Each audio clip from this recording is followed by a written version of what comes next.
2장 37절부터 40절 말씀입니다. 마태복음 22장 37절부터 40절 말씀입니다. 제가 읽고 마지막 절을 함께 읽도록 하겠습니다. 예수께서 이르시되 내 마음을 다하고 목숨을 다하고 뜻을 다하여 주 너의 하나님을 사랑하라 하셨으니 이것이 크고 첫째 되는 계명이요 둘째도 그와 같으니 내 이웃을 내 자신같이 사랑하라 하셨으니 함께 읽겠습니다. 이 두 계명이 온 율법과 선지자의 강령이니라. 아멘.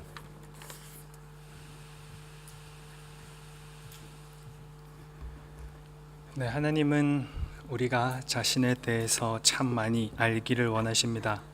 하지만 그 아는 것을 넘어서서 하나님은 그 믿음에 따른 의무도 우리들에게 요구하시고 원하십니다. 그것은 하나님께서 나타내신 뜻대로 순종하는 것. 우리가 지난주에 살펴보았던 사무엘상에서 사무엘이 사울 왕에게 순종이 제사보다 낫다라고 말씀하셨던 것처럼 순종은 모든 것의 출발점이 되기 때문입니다. 그런데 이 순종은 우리가 마음대로 하는 것이 아니라 하나님께서 우리들에게 주신 규칙을 따라 해야 한다라는 것, 그것이 오늘 우리가 살펴볼 소요리 문답의 첫 번째 질문입니다. 그럼 그 규칙이 무엇일까요? 우리 40번 질문입니다. 하나님이 순종을 위해 사람에게 처음 계시하신 것이 무엇입니까? 순종을 위해 하나님께서 계시하셨던 것, 우리 답을 한번 읽어보겠습니다. 하나님이 순종을 위해 그 규칙은 바로 도덕법입니다. 구약시대 모세에게 주신 세 가지 율법이 있습니다. 첫째는 의식법입니다. 의식법은 제사를 어떻게 지내고 제사장은 어떤 사람이며 어떤 일을 해야 되는가, 그 문제들을 다루었던 것, 여러분들이 구약 성경의 레위기라는 성경에 보면 아주 자세히 잘 나와 있습니다. 구약의 모든 제사와 절기와 의식들, 사실 이것은 예표가 무슨 뜻입니까? 어떤 일이 생기기 전에 미리 보여주는 것. 사실 그 모든 것은 예표에 불과했습니다. 그러나 신약 시대에 예수님이 오셔서 그 그림자와 같은 예표를 실제로 모두 완성하셨기 때문에 이러한 의식법이 이제는 폐지가 되었습니다. 그래서 우리가 지금 예배 드릴 때, 또 여러분들이 교회 나올 때 구약 시대 백성들이 했던 것처럼 양이나 소를 잡아서 번제물로 드리는 것이 아니라 우리는 이렇게 예배를 드리고 있는 것입니다. 더 이상 이 의식법은 없어졌습니다. 그리고 더 이상 지키지 않습니다. 그리고 두 번째로 주셨던 것은 시민법입니다. 시민법은 이스라엘의 나라법으로서, 이스라엘이 나라로서 완성되기까지 일시적으로 주셨던 것. 그러나 의식법과 같이 완전히 없어진 것은 아니고 일부는 없어지고 일부는 여전히 적용되고 있는 법입니다. 그리고 또 한 가지가 바로 도덕법입니다. 이것은 영원히 없어지지 않는 법이고 이것을 통해 무엇이 죄이고 무엇이 죄가 아닌지를 분명하게 보여주는 기준이 됩니다. 우리가 보는 웨스터민스터 소요리 문답 말고 대요리 문답 93번 질문에서 도덕법이란 인류에게 선포된 하나님의 의지라고 표현했습니다. 하나님을 가장 잘 나타내는 것, 하나님의 속성을 가장 잘 나타내는 것, 그것을 이 도덕법에 넣어서 하나님께서 말씀해 주셨다라는 것입니다. 도덕법의 실체를 살펴보면 우리가 우리의 뜻이 아닌 하나님의 뜻대로 살아가야 하는 존재임을 분명하게 말해주고, 또 그 법대로 사는 것이 올바르게 살아갈 수 있는 유일한 방법임을 우리들에게 말씀해 주고 있습니다. 우리가 나라를 다스릴 때에도 법이나 규칙으로 다스리고, 그리고 그 법과 규칙을 따라 살아갈 때 국민들이 평안한 삶을 살 수 있습니다. 마찬가지로 하나님의 자녀는 하나님께서 주신 이 도덕법대로 살아가야 하나님의 백성다운 삶을 살아갈 수 있다라는 것입니다. 이것을 가장 먼저 아담에게 주셨는데 그 이유는 하나님과의 지속적인 교제를 위해서 주셨던 것입니다. 그러면 이 도덕법이 어디에 잘 나타나 있을까? 도대체 성경은 무엇을 보고 도덕법이라고 이야기할까? 그것이 41번 질문입니다. 도덕법이 어디에 함축적으로 요약되어 있습니까? 이 답을 한번 읽어보겠습니다. 도덕법은 십계명에 함축적으로 요약되어 있습니다. 도덕법은 십계명으로 요약이 될 수 있고 구약시대뿐만 아니라 신약시대에도 여전히 적용되는 하나님의 법입니다. 오늘 말씀이 바로 이것에 관한 것입니다.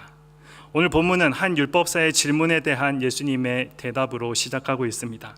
율법사의 질문이 무엇입니까? 우리가 읽었던 본문 앞절 말씀을 보면 그 중에 한 율법사가 예수를 시험하여 묻되 선생님, 율법 중에서 어느 계명이 크니까?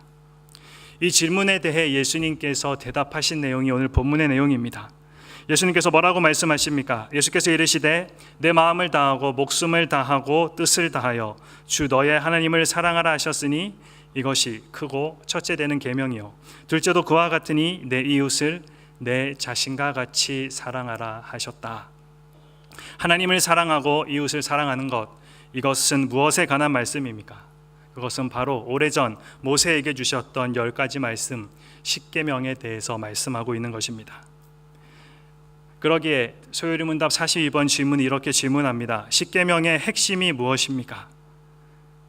십계명의 핵심이 무엇일까요? 우리 답을 한번 읽어보겠습니다. 십계명의 핵심은 우리의 마음을 다하고 목숨을 다하고 힘을 다하고 뜻을 다하여 주 우리 하나님을 사랑하고 또 이웃을 자기 자신같이 사랑하라는 것입니다.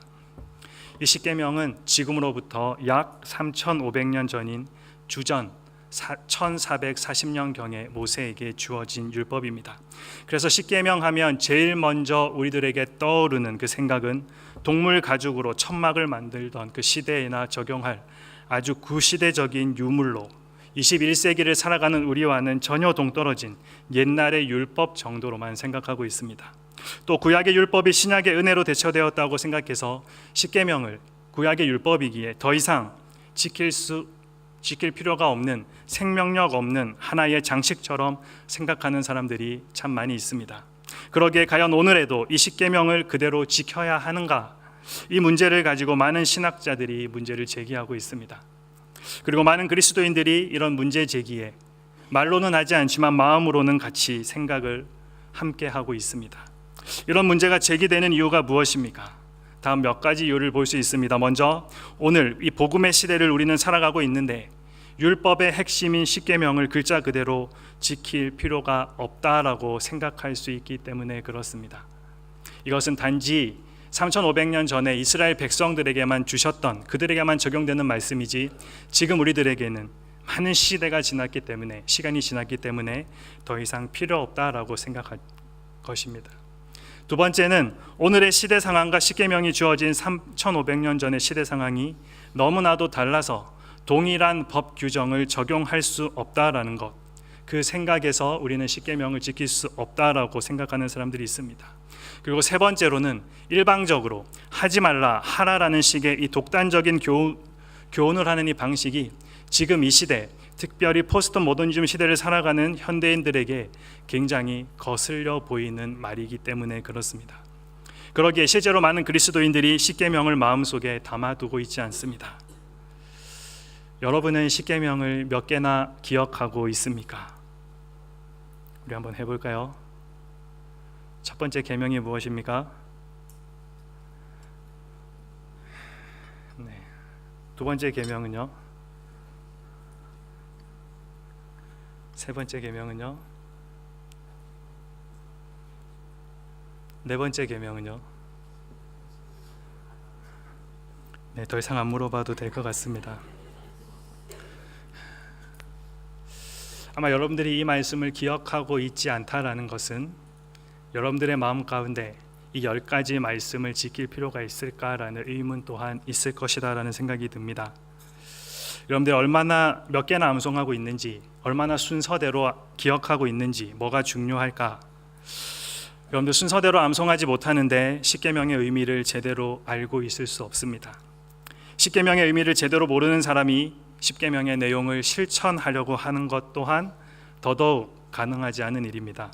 여러분 대부분은 십계명이라는 것이 있는 것은 알고 있지만 그 내용이 어떤 것이라는 것도 어느 정도는 알지만 그대로 지키려고 또 마음속에 담아두고 기억하고 있는 사람은 많지가 않습니다. 그러다 보니 많은 그리스도인들이 이 십계명을 있는 그대로 지키지 않고 있습니다. 그렇다면 우리는 이 십계명을 어떻게 대해야 할까? 어떤 사람들의 주장들처럼 옛 교훈으로 그저 참고만 하면 되는 것일까? 아니면 오늘도 있는 그대로 철저하게 지켜야 하는 하나님의 법 중에 하나인가 우리는 생각해 보아야 합니다. 이 답을 찾기 위해서 우리는 성경을 주의 깊게 살펴보아야 합니다. 그리고 저는 고민 끝에 시간이 좀 걸리더라도 이 십계명의 내용을 하나하나 살펴보기를 원합니다. 오늘은 그 시작하는 부분으로 몇 가지 질문을 중심으로 이 문제에 대해서 간단히 살펴보고 접근해 보려고 합니다. 먼저 첫 번째, 십계명을 왜 주셨는가입니다. 우선 우리는 하나님께서 왜 십계명을 주셨는가 생각해 볼 필요가 있습니다. 이 질문에 대한 정확한 답이 십계명과 우리의 관계를 설명하고 있고, 그 관계가 바로 되어야지 우리가 왜 이것을 지켜야 하는지 이해가 되기 때문입니다. 출애굽기 19장 1절 말씀에 보면 이렇게 기록되어 있습니다. 이스라엘 자손이 애굽 땅을 떠난 지 3개월이 되던 날 그들이 시내 광야에 이르니라. 이 말씀은 이스라엘 백성들이 하나님의 명령에 순종하여 출애굽 애굽에서 탈출한 지 약 두 달이 지나고 셋째 달이 3개월째 되던 날 말씀하신 내용이다라는 것입니다. 그러니까 출애굽하여서 2달 만에 이 시내 광야라는 곳에 도착하게 되었습니다. 지난 2달을 돌아보면 이스라엘 백성들은 하나님의 놀라운 역사를 참으로 매 순간순간마다 체험했습니다. 우선 구름 기둥과 불 기둥이 자기들을 인도하는 것, 그 놀라운 장면을 눈앞에서 목격했습니다. 그리고 홍해가 갈라져서 그 바다를 육지처럼 건너는 것도 보았고, 자기의 뒤를 추격해 오던 그 애굽의 군사들이 그 물에 그냥 그대로 매몰되는 놀라운 장면도 그들이 목격하기도 했습니다. 마라라는 곳을 지날 때는 써서 먹을 수 없었던 그 쓴물을 마실 수 있는 물로 변화시켜주는 일도 경험하게 했고, 매일 하늘에서 내리는 만나를 먹고 무리바에서는 반석에서 돌에서 물을 솟게 하셔서 마실 수 있는 물도 주셨습니다. 게다가 르비딤에서는 아말렉과의 전쟁에서 하나님의 도우심으로 참으로 아무것도 들고 나오지 않았던 그들이 승리하는 쾌거를 경험하기도 했습니다. 그러니까 이스라엘 백성은 지난 2달 동안 하나님께서 자기들과 함께 하시는 놀라운 경험을 분명히 했던 것입니다. 이런 체험은 다름 아닌 구원의 체험이었습니다. 애굽으로부터의 구원, 광야로부터의 구원, 그리고 적의 공격으로부터의 구원을 실제로 정말 가슴 깊이 몸소 뜨겁게 체험했다라는 것입니다. 그리고 그 다음이 중요합니다. 하나님께서는 그런 이스라엘 백성들과 언약, 약속을 체결하셨습니다. 출애굽기 19장 3절 말씀을 보면 하나님께서 모세를 시내 산으로 부르십니다. 그리고 5절에서 6절 말씀에 보면 이렇게 말씀합니다. 세계가 다 내게 속하였나니 너희가 내 말을 잘 듣고 내 언약을 지키면 너희는 모든 민족 중에서 내 소유가 되겠고 너희가 내게 대하여 제사장 나라가 되며 거룩한 백성이 되리라. 너는 이 말을 이스라엘 자손에게 전할지니라. 이 말씀을 전해 들었던 모세가 하나님의 말씀을 백성들에게 전달합니다. 그때 백성들이 이렇게 대답합니다. 8절 말씀 우리 함께 읽어보겠습니다. 백성이 일제히 응답하여 이르되 여호와께서 명령하신 대로 우리가 다 행하리이다. 이스라엘 백성들이 하나같이 했던 이야기, 하나님께서 명령하신 그 명령대로 우리가 다 하겠다. 이스라엘 백성들이 여호와께서 제시한 이 언약의 조건을 받아들임으로 인해서 이 언약이 체결되게 되었습니다. 이렇게 해서 시내 광야에 하나님과 이스라엘 백성 사이에 언약이 체결되고, 그 결과 여호와는 이스라엘 백성의 하나님이 되시고 이스라엘 백성은 여호와 앞에서 제사장 나라가 되고 거룩한 백성이 되었습니다. 그리고 나서 출애굽기 20장 신명기와 함께 십계명에 대한 기록이 있는 부분입니다. 거기를 잘 살펴보면 하나님께서 모세를 다시 시내 산으로 부르시고 이렇게 말씀하십니다. 하나님이 이 모든 말씀으로 말씀하여 이르시되, 하나님께서 말씀하셨다라는 것을 분명하게 보여주고 있습니다. 하나님이 모세에게 친히 말씀을 준비하셔서 전하라라고 주셨다라는 것을 성경 기자는 기록하고 있습니다. 그러자 모세가 그대로 이스라엘 백성들에게 전합니다. 그 전했던 것이 바로 십계명입니다. 하나님은 십계명을 말씀하시기 전 한 가지 말씀을 덧붙여 해 주셨습니다. 그것이 오늘 소요리문답 43번에서 질문하는 내용입니다. 십계명의 서문, 소개하는 말씀이 무엇입니까? 우리 십계명의 서문을 함께 읽어보겠습니다. 십계명의 서문은 나는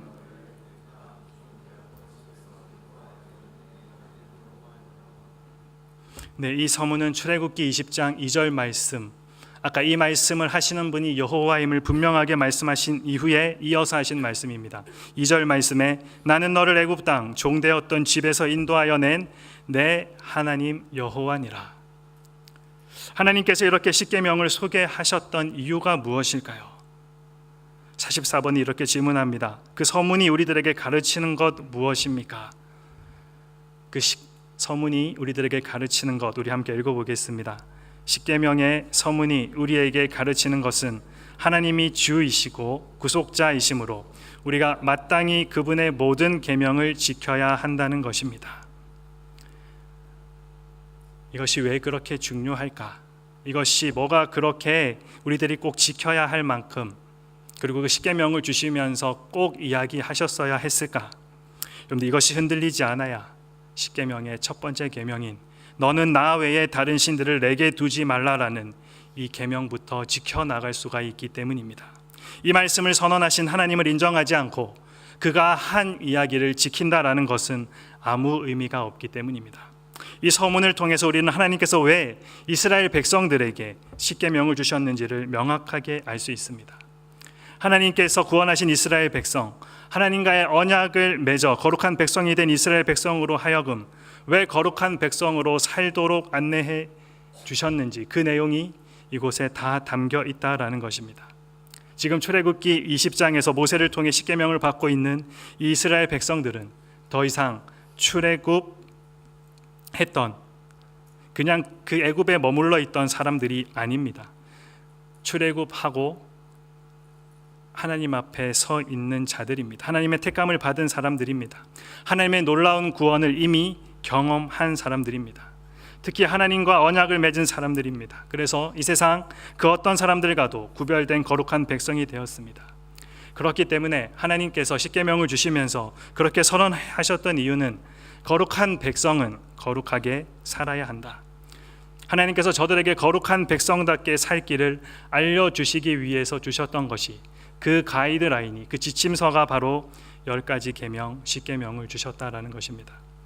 우리가 잊지 말아야 할 것이 있습니다. 이스라엘 백성이 십계명을 지켜야 구원을 받게 된다라는 것 아닙니다. 이스라엘 백성이 십계명을 지켜야 거룩한 백성이 되는 것이 아니라라는 것입니다. 이미 저들은 자격이 없지만 하나님의 은혜로 구원을 받았고 거룩한 백성이라고 일컬음을 받게 되었습니다.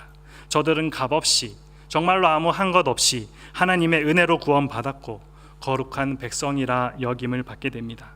그러게 그들이 할 것이 무엇입니까? 이제 정말로 감사한 마음으로, 감격한 마음으로, 그리고 기쁨으로 지켜가야 했던 것이 바로 이 10가지 계명이었다라는 것입니다.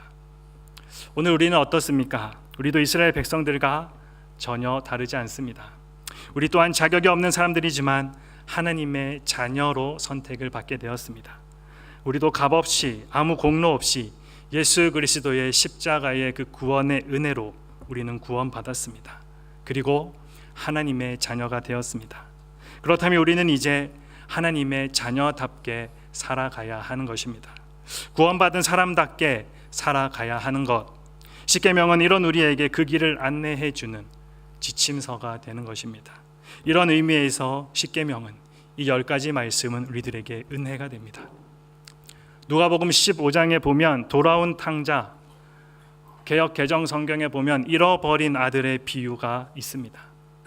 거기에서 집을 나갔던 둘째 아들, 아버지가 살아계심에도 불구하고 그 모든 재산, 아버지가 죽고 나서야 받을 수 있는 재산 미리 달라고 해서 집 나가서 자기가 하고 싶은 대로 다 쓰고, 그리고 이제는 쓸 돈도 없고 어떻게 해야 될까?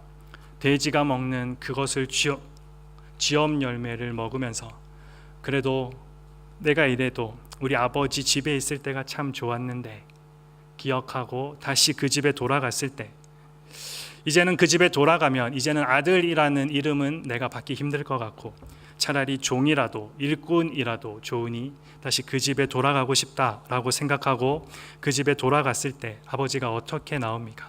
두 팔 벌려서 뛰어나오고 새 옷도 입혀주고 가락지에 손가락에 반지도 끼워주고 그를 정말로 다시 아들로 받아들입니다. 그냥 어쩔 수 없이 받아들이는 것이 아니라 정말로 기쁜 마음으로 다시 받아줍니다. 여러분들, 그 둘째 아들이 그 후에 어떻게 살았을까? 예전에 자신이 그렇게 했던 모습 그대로 똑같이 하나님, 자기 아버지 배신하고 자기 아버지 마음 제대로 모르고 똑같은 삶 살았을까? 과거와 달리 그 아버지, 참 잘 섬기지 않았을까? 우리는 그렇게 한번 상상해 봅니다. 우리가 십계명을 대할 때도 그런 마음 필요하지 않을까 생각합니다. 감사한 마음, 감격한 마음, 십계명을 지키고자 하는 그 마음 우리들 가운데 있어야 한다라는 것입니다. 이 십계명이 은혜라는 생각으로 우리가 지켜야 합니다. 그러면 그 십계명의 내용이 무엇인가? 이것이 오늘 우리의 두 번째 질문입니다. 이스라엘 백성들은 하나님께서 자기들에게 지키라고 주신 이 말씀을 토라라고 불렀습니다. 이 토라의 말씀이 모세오경에 기록되어 있습니다. 그래서 유대인들은 아예 이 모세오경 자체를 토라라고 부르기도 합니다. 이스라엘 백성들 가운데 이 토라를 전문적으로 연구하고 가르치는 사람들, 율법사 또는 랍비라고 부릅니다. 이 랍비들이 오랜 세월 토라를 연구하고 가르쳐 오면서 만들어 놓은 전통에 의하면 토라의 말씀은 모두 613개의 말씀으로 되어 있는 조항의 형태로 되어 있다라고 합니다. 그리고 이 613개 조항 가운데 248개 조항은 무엇을 하라라는 긍정적인 계명이고 365개 조항은 무엇을 하지 말라라는 조항으로 이루어져 있다라고 합니다. 그래서 부정적인 계명이 365개 조항에 기록되어 있습니다. 그런데 공교롭게도 사람의 뼈 마디 수가 모두 몇 개냐 하면 248개이고 그리고 1년이 365일입니다. 그래서 랍비들은 온 몸에 248개의 뼈 마디 하나하나가 모두 합하여서 우리의 삶이 이루어지는 것처럼 그렇게 또 1년 365일 동안 하루도 빠짐없이 한결같이 613개의 계명을 지켜야 한다라고 그들의 후손들에게 가르쳤습니다. 주목할 것은 하나님께서 이 613개의 모든 토라의 말씀들을 요약해서 먼저 말씀해 주셨다는 것, 그것이 바로 십계명입니다. 이 십계명은 원래 그 뜻이 10마디 말씀이라는 뜻에서 시작되었습니다. 다시 말해서 613개의 계명을 10개로 간단하게 요약해서 말씀해 주셨다라는 것입니다. 구약 성경 학자 가운데 한 사람이 왜 하필이면 10가지인가를 생각했습니다. 그리고 나름대로의 이유도 한번 찾아보았습니다. 바로 사람이 손가락이 몇 개입니까? 10개. 10손가락, 10가지 계명 손꼽으면서 언제나 기억하고 또 지키게 하기 위해서 하나님께서 그렇게 십계명을 주셨다라는 것, 성경에 있는 말씀은 아니고 한 사람의 이야기입니다. 이것은 참 재미있으면서도 그래도 어느 정도 참 동의가 되는 해석입니다. 우리가 지금 살아가고 있는 이 세상 속에도 십계명이 참 많이 등장합니다. 성공 십계명, 건강 십계명, 부부 십계명. 그만큼 중요하기 때문에 손가락으로 셀 수 있는 10가지를 만드는 것 아니겠습니까? 오늘 예수님께서는 이 10계명을 더 간단하게 2계명으로 요약해서 가르쳐주고 있습니다. 본문 37절 이하를 다시 보면 내 마음 다하고 목숨 다하고 뜻을 다하여 주 너의 하나님을 사랑하라 하셨으니 이것이 크고 첫째 되는 계명이고 둘째도 그와 같으니 내 이웃을 내 자신과 같이 사랑하라 하셨다. 그것이 바로 하나님 사랑, 이웃 사랑입니다.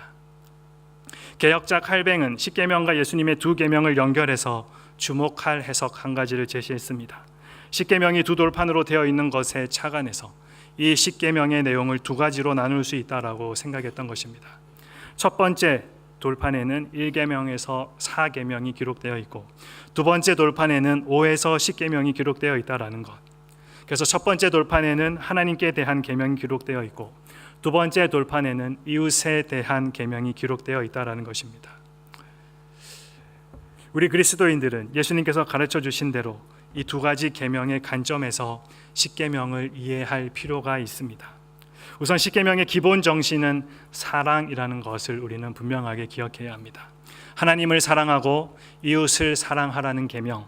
그러니까 우리 그리스도인들은 구원받은 백성으로서 세상 사람들과 구별된 거룩한 백성으로 하나님을 사랑하면서 살아야 하고 또한 그것이 다가 아니라 여러분들 주위에 있는 이웃 또한 사랑하면서 살아야 한다는 것. 이것이 하나님 백성의 삶이라고 분명하게 말씀해 주셨습니다. 다음으로 이 십계명은 사랑의 구체적인 표현이라는 점을 우리는 알아야 합니다. 첫째, 하나님을 사랑한다는 것은 다음 4가지를 실천해야 된다는 것을 말씀하고 있습니다. 우리 하나씩 한번 읽어보겠습니다. 하나님 이외에 그 어떤 다른 신을 두지 말라라고 가르쳐주는 말씀이고, 두 번째는 우상을 만들거나 섬기지 말라라는 것을 가르쳐주는 말씀입니다. 세 번째는 하나님의 이름을 망령되게 부르지 말라라는 가르침을 주는 말씀이고, 네 번째는 하나님을 사랑한다는 것, 우리가 어떤 실천을 해야 하는가 가르쳐 주시면서 주셨던 네 가지, 그리고 다음으로 이웃을 사랑한다는 것, 다음 6가지를 실천한다는 것을 말씀하고 있습니다. 5번째 계명이 무엇입니까? 부모를 공경하는 것. 6번째, 살인하지 않는 것. 7번째, 간음하지 않는 것. 8번째, 9번째, 10번째는요? 10계명은 이처럼 사랑의 계명입니다. 하나님과 이웃에 대한 사랑의 계명, 하나님을 사랑하는 것이 구체적으로 무엇인지를 우리들에게 알려주셨던 계명, 그리고 이웃을 사랑하는 것이 구체적으로 무엇인지를 알려주셨다라는 계명. 그러기에 이 두 계명은 40절의 말씀처럼 온 율법과 선지자의 강령이니라. 성경의 모든 율법과 예언자들의 말씀이 이 두 계명에서부터 나오게 되었다라는 말씀입니다. 그러면 우리는 이 사랑의 말씀, 하나님께서 주신 10가지 말씀 10계명을 어떻게 지켜야 할 것인가? 이 계명을 우리는 어떻게 지켜야 하겠습니까? 빙점이라는 소설로 유명한 일본의 미우라 아야코라는 사람이 있습니다. 그 소설책에 보면 이런 이야기가 적혀 있습니다. 우리가 어떤 일에 일생을 바친 다음에 남는 것은 평생 모은 것이 아니라 우리가 남에게 준 것입니다. 신기하게도 우리가 악착스레 모은 돈이나 재산은 그 누구의 마음에도 죽고 난 다음에 남지 않습니다. 그러나 숨은 선행, 사랑으로 하는 진실한 충고, 따뜻한 격려의 말 같은 것은 그 사람이 세상을 뜨고 난 다음에도 오래오래 남습니다. 여러분들, 사랑하라는 계명을 지킬 수 있는 유일한 방법은 사랑하는 것입니다. 사랑과 계명은 동전의 양면과 같이 언제나 같이 갑니다. 왜냐하면 떨어질 수 없는 것이기 때문입니다. 사랑하면 계명을 지키게 되어 있고, 계명을 지킨다라는 것은 사랑하기 때문입니다. 이것은 여러분들 길게 설명하지 않아도 여러분들이 아주 잘 알고 있을 것이라 생각합니다. 여러분들이 사랑하는 사람, 그 누군가, 부모님이 될 수도 있고 여러분들이 이성 친구가 될 수도 있지만, 그 누군가가 여러분들이 사랑하는 사람, 여러분들에게 이야기하면 우리는 그것을 주의 깊게 듣습니다. 지나가는 말로 농담처럼 한 말이라도 우리는 잘 기억합니다. 그리고 혹 나에게 잘못된 모습이 있거든 우리는 바꾸려고 노력합니다. 사랑하면 계명 지킨다. 사랑하면 말씀 따르고 말씀 지킨다라는 것은 그 사람을 사랑하고 존중하기 때문입니다. 우리의 삶 자체가 사실은, 특별히 성도의 삶은 하나님의 사랑으로 시작되었습니다. 우리가 너무나도 잘 알고 있는 말씀, 요한복음 3장 16절 말씀에 하나님이 세상을 이처럼 사랑하사 누구를 주셨습니까? 독생자 예수 그리스도를 주셨다. 그 이유가 무엇입니까? 이는 그를 믿는 자마다 멸망하지 않고 영생을 얻게 하려 하심이라. 이것을 썼던 요한이 요한 1서에서 이 말씀을 조금 더 자세하게 말씀해 주고 있습니다. 하나님의 사랑이 우리에게 이렇게 나타난 바 되었으니 하나님이 자기의 독생자를 세상에 보내심은 그로 말미암아 우리를 살리려 하심이라. 그리고 10절 말씀에 사랑은 여기 있으니 우리가 하나님을 사랑한 것이 아니요 하나님이 우리를 사랑하사 우리 죄를 속하기 위하여 화목 제물로 그 아들을 보내셨습니다. 하나밖에 없는 예수 그리스도 십자가에서 죽게 하시기까지 우리를 사랑하셨던 이유, 우리를 의인되게 하심으로써 사망의 길에서 생명의 길로 구원하여 하나님과 함께 영원히 살게 하기 위한 그 마음 때문에, 그리고 이것은 우리를 얼마나 사랑하시는지 말로만이 아니라 행동으로 보여주신 확실한 하나님의 증명이었습니다. 로마서 5장 8절 말씀에서 바울이 이렇게 증거합니다. 우리가 아직 죄인 되었을 때에 그리스도께서 우리를 위하여 죽으심으로 하나님께서 누구에 대한? 우리에 대한, 저와 여러분에 대한 자기의 사랑을 확증하셨다. 여러분은 누군가로부터 이런 확실한 사랑을 한번 받아본 적이 있습니까? 하나님께서는 저와 여러분을 이처럼 열렬히 사랑하십니다. 이와 같은 사랑이 우리에게 주어졌기 때문에 우리는 하나님을 사랑하는 것이 맞다라는 것입니다. 내게 주신 은혜, 이 사랑이 하나님께로부터 말미암았기 때문에 하나님을 사랑하며 그 사랑으로 말미암아 서로가 사랑함으로 우리 또한 나아가야 한다라는 것입니다. 요한복음 14장 말씀에 나의 계명을 지키는 자라야 나를 사랑하는 자니 나를 사랑하는 자는 내 아버지께 사랑을 받을 것이요 나도 그를 사랑하여 그에게 나를 나타내리라. 그리고 베드로전서에서 예수를 너희가 보지 못하였으나 사랑하는도다. 저와 여러분도 그와 같은 자들입니다. 하나님의 사랑이 우리에게 먼저 나타났고 그 사랑 때문에 이제 우리도 하나님을 사랑하는 자들이 되었습니다. 그러기에 더욱 사랑하기 위해 우리는 노력해야 합니다. 우리가 하나님을 사랑한다는 것 다른 것이 아니라 그의 계명을 지키는 것입니다. 요한 1서 5장 3절 말씀에 하나님을 사랑하는 것은 이것이니 우리가 그의 계명들을 지키는 것이라. 그의 계명들은 무거운 것이 아니로다. 그리고 3장 23절에서 그의 계명은 이것이니 우리 함께 읽어보겠습니다.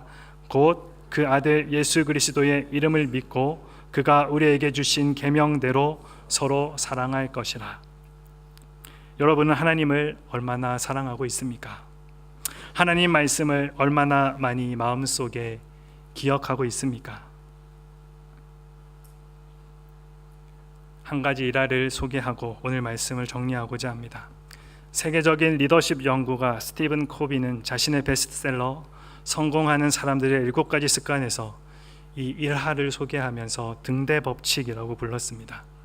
이것은 미국 해군들이 사용하는 교재에 실제로 실려 있고 또 실제로 있었던 이야기라고 합니다. 미국의 훈련 함대 2대의 전함이 수일 동안 계속되는 폭풍우 속에서도 전술 훈련을 하고 있습니다. 하지만 날씨가 너무 좋지 않아서 안개가 가득 껴서 무엇이 보이는지 그리고 시야가 불분명해서 감시병이 계속해서 밖을 보고 그 배들과 부딪히지 않도록 확인을 하고 있는데 그때 감시병이 이렇게 보고합니다. 오른쪽에 불빛이 보입니다. 선장이 물어보죠. 그 불빛이 움직이는가 아니면 가만히 서 있는가? 감시병이 이야기합니다. 움직이지 않습니다. 움직이지 않는다라는 것은 그것과 충돌할 수 있다라는 확률이 크기 때문에 선장은 즉시 명령합니다. 저쪽의 이야기에서 배의 항로를 20도 꺾게 하라. 그랬더니 그쪽에서 답이 돌아옵니다. 우리는 움직일 수 없으니 당신들이 항로를 20도 바꾸십시오. 선장 다시 이야기합니다. 나는 선장이고 우리는 전함이다. 너희는 20도를 바꿔야 한다. 그때 응답이 다시 옵니다. 우리는 등대입니다. 그러자 선장이 즉시 항로를 변경했다라고 합니다. 우리는 이 등대 이야기를 우리 그리스도인의 삶에 적용할 수 있습니다. 우리가 살아가는 이 우주와 역사에는 분명한 자연 법칙이 있습니다. 이 자연 법칙은 우리 삶 가운데 움직이고 있는 원칙으로서 우리가 이 원칙을 절대 바꿀 수 없고 대신 우리가 할 수 있는 것은 그 원칙에 따라 살 때 우리는 안전한 삶을 살아갈 수가 있습니다. 마찬가지로 십계명, 하나님께서 우리가 이 세상의 항구를 떠나서 하나님 나라의 항구에 도달하기까지 우리의 삶이 안전하고 행복하게 항해할 수 있도록 주신 등대와 같은 삶의 원칙이 바로 십계명입니다. 여러분들, 십계명은 하나님께서 많은 율법들을 주실 때 사람을 통하고 또 여러 가지 방법들을 통해서 주셨지만 이 십계명만큼은 모세에게 주실 때 두 돌판에다가 하나님께서 직접 써서 주셨던 하나님의 말씀입니다. 그러기에 우리는 이 십계명 가운데 하나님의 깊은 의미와 그리고 그 마음 글자 하나하나에 숨어 있는 하나님의 그 마음을 볼 수 있어야 합니다. 십계명은 우리가 삶을 진정으로 행복하게 살아가는 데 필요한 10가지 원칙이 됩니다. 그리고 그 원칙 핵심은 바로 사랑입니다. 사랑하는 사람의 부탁은 부담이 아니라 기쁨입니다. 존경하거나 사랑하는 사람의 부탁을 귀찮아하거나 억지로 들어주는 사람은 없습니다. 오히려 부탁받은 것이 그에게는 큰 기쁨이 됩니다.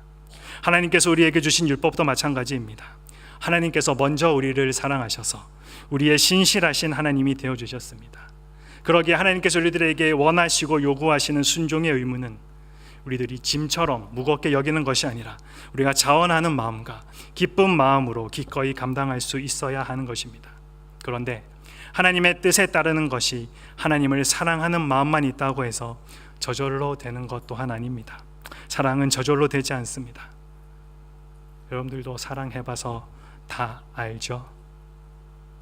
사랑은 노력이 필요합니다. 말 한마디 사랑한다 하고 그걸로 그치면 그것은 더 이상 사랑이 아닙니다. 사랑하는데 선물도 안 사주고, 사랑하는데 아무것도 없으면 우리는 그것을 진짜 사랑이라고 이야기하지 않습니다. 분명한 노력이 필요합니다. 우리는 하나님께서 무엇을 원하시는지 분명히 알아야 합니다. 하나님은 성경을 통해서 자신과 자신의 뜻을 이미도 다 드러내 주셨습니다. 그분이 우리를 어떻게 사랑하셨는지 지금 나의 삶 속에서, 아니 3,000년 전에, 2,000년 전에, 몇천 년 전에 기록된 이 말씀이 이스라엘 백성들, 그때 그 당시에 있었던 사람들만이 아니라 지금 나의 삶 속에 하나님이 어떤 분이신지 말씀을 통해 더 깊이 알고 우리는 묵상해야 하고, 또한 우리는 성경을 통해 드러난 일반적인 원리들이 내 삶에 실제적으로 어떻게 적용되고 있는지, 그 하나님께서 지금 내 삶 가운데 어떻게 일하시고 있는지 살펴보고 고민해야 한다라는 것입니다. 그리고 그 말씀대로 우리는 실천해야 합니다. 그 두 가지 노력 사이에서 우리는 균형을 잃지 말아야 합니다. 오늘도 하나님을 진심으로 찾는 사랑 기다리고 계십니다.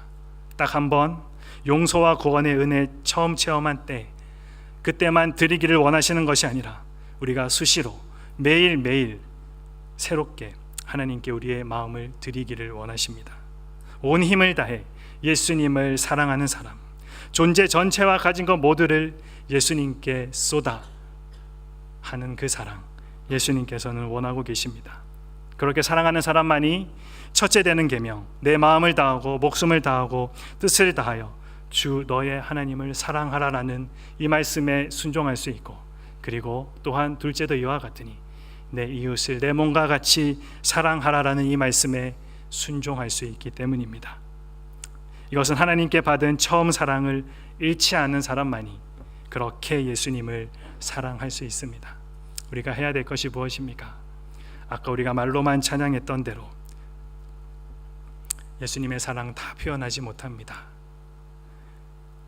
다 알 수 없고 다 알아가려고 하지만 내 이 작은 입으로 다 고백할 수 없습니다. 그 사랑이 얼마나 크고, 그 사랑이 얼마나 놀랍고, 그 사랑이 얼마나 감격스러운지 입술로만 고백하는 것이 아니라 정말로 내 모든 삶을 통해서 이 하나님을 더 사랑하고, 정말 이전보다도 더 사랑하고, 또 이전보다도 더 하나님께 순종하여서 정말 이 땅 가운데 이 하나님이 찾으시는 그 사랑 우리도 하나님께 보여드리고, 그 하나님의 은혜를 이미도 받은 사람으로서, 하나님의 자녀로서 이 땅 가운데 여러분들의 삶을 통해 그 사랑이 놀랍게 전달되는 일들이 우리의 삶 가운데 있기를 소망합니다.